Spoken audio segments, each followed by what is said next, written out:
부동산학 개론, 주택정책 중 임대주택정책 한방의 정리. 안녕하세요, 까칠한 양반입니다. 까칠한 양반. 부동산 주택정책은 시험에 종종 출제가 되는 파트입니다. 그 중에서 임대주택정책은 출제 빈도가 높은 편입니다. 최근 10년간 기출을 보면 23회, 26회, 29회, 31회에 나왔으니 경년에 한 번꼴로 나오는 것 같습니다.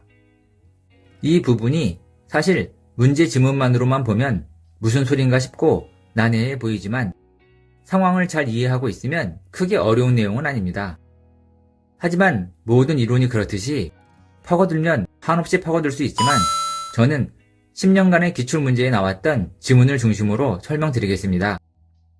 본격적인 시작에 앞서 구독과 좋아요 눌러주시면 여러분의 합격에 도움을 드릴 영상을 만드는데 큰 힘이 됩니다. 임대주택정책은 크게 임대료 규제정책, 임대료 보조정책, 공공임대주택정책이 중요합니다. 먼저 임대료 규제정책을 살펴보겠습니다. 사실 설명을 하면서 그래프를 그리는 순간 바로 어렵다는 생각을 하시는 분이 계신데 결코 어렵지 않으니 천천히 보시기 바랍니다. 임대료 규제 정책은 정부에서 임대료의 상한선을 제시하는 제도입니다. 당연히 임차인을 위한 제도인데 문제는 이런 정책을 폈을 때 여러 가지 현상이 발생하고 그 현상이 문제로 나옵니다.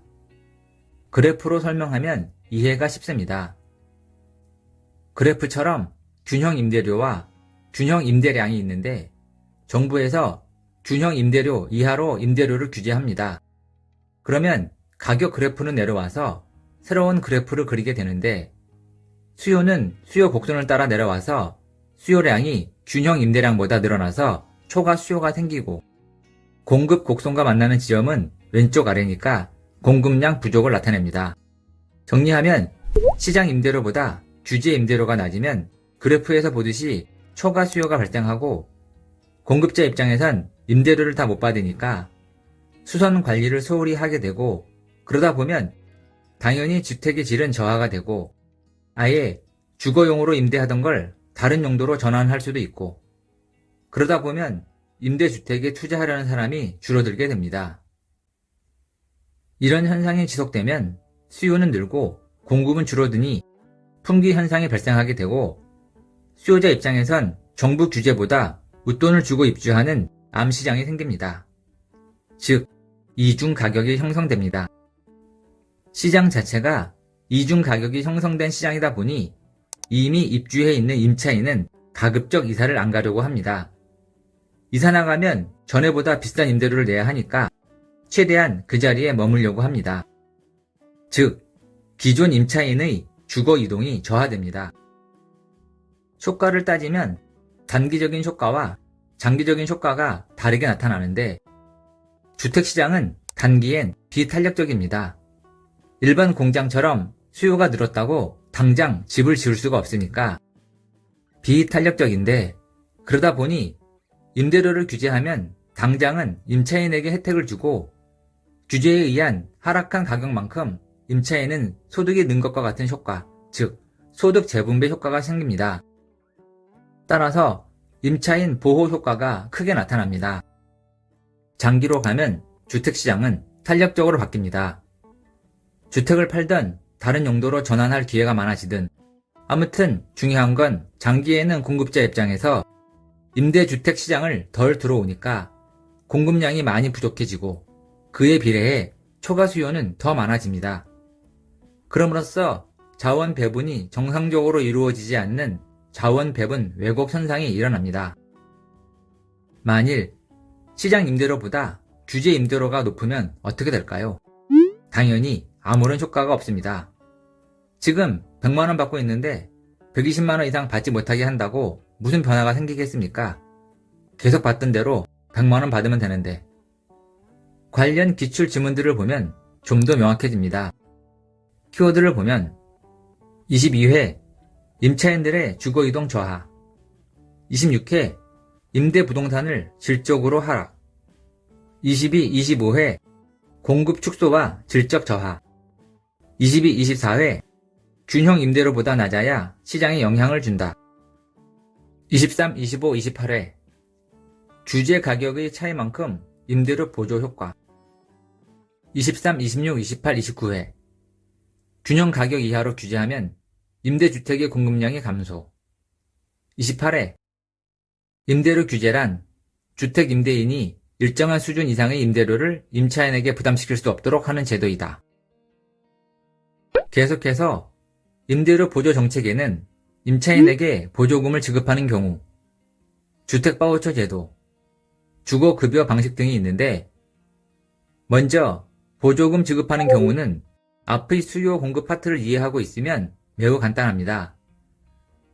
단기적 효과부터 보면 정부에서 임대료를 현찰이든 바우처 등으로 임차인에게 보조해주면 그 금액만큼 소득이 느는 효과가 발생하고, 그로 인해 임대시장 수요가 늘게 되고 기존 임대료는 상승하게 됩니다. 그럼 결국 임대인이 초과 이익을 갖게 됩니다. 공급 입장에서 보면 수요가 느니까 공급을 늘립니다.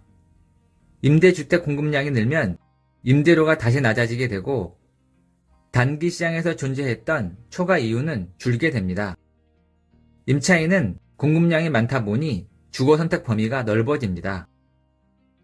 주택 바우처 제도는 기존 주거 복지 정책의 사각지대 해소를 위하여 저소득 가구에 임대료의 일부를 쿠폰으로 지급하는 제도입니다. 주거급여는 소득, 주거 형태, 주거비 부담 수준 등을 종합적으로 고려하여 저소득층의 주거비를 지원하는 제도입니다. 임대료 보조 정책과 관련한 지문과 키워드를 보면 22회, 28회 장기적으로 임대주택의 공급은 증가. 23회 단기적으로는 시장 임대료는 상승, 장기적으로 시장 임대료를 낮추게 된다. 26회, 29회 저소득층의 주거 여건 개선에 기여. 28회 저소득층의 실질 소득 향상에 기여. 26회 임대료 보조 정책의 하나. 29회 생활이 어려운 사람에게 주거 안정에 필요한 임차료 등을 지급. 31회 소비자 보조 방식의 일종.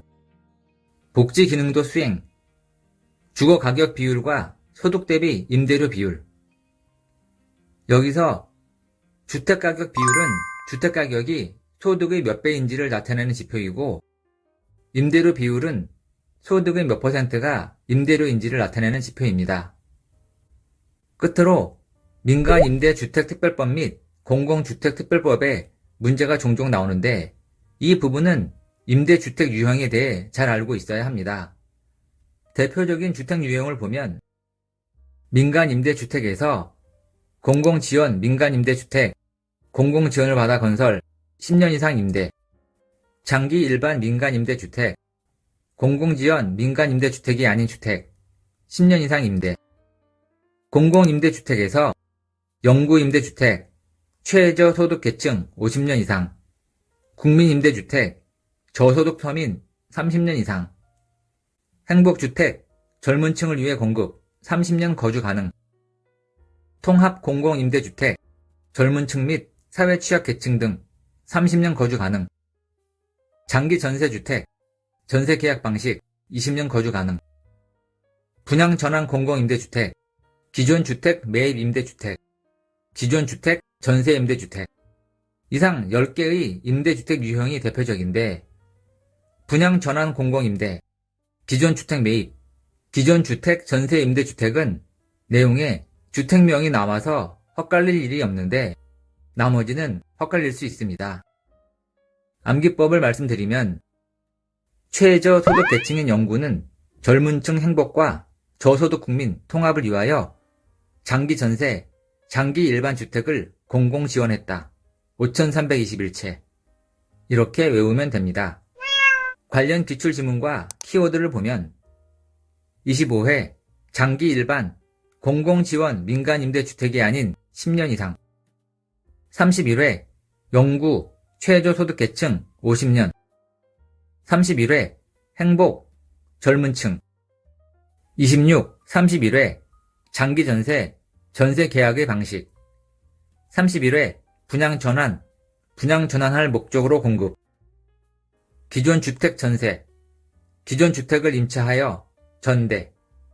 23회 정부나 지방자치단체가 공급하고 있는 임대주택의 유형에는 공공건설임대주택, 공공매입임대주택, 장기전세주택 등이 있다. 이번 영상에선 임대주택 정책 중에서 꼭 알고 있어야 하는 내용을 설명드렸습니다. 여러분의 공부에 도움이 되길 바랍니다. 지금까지 까칠한 양반이었습니다.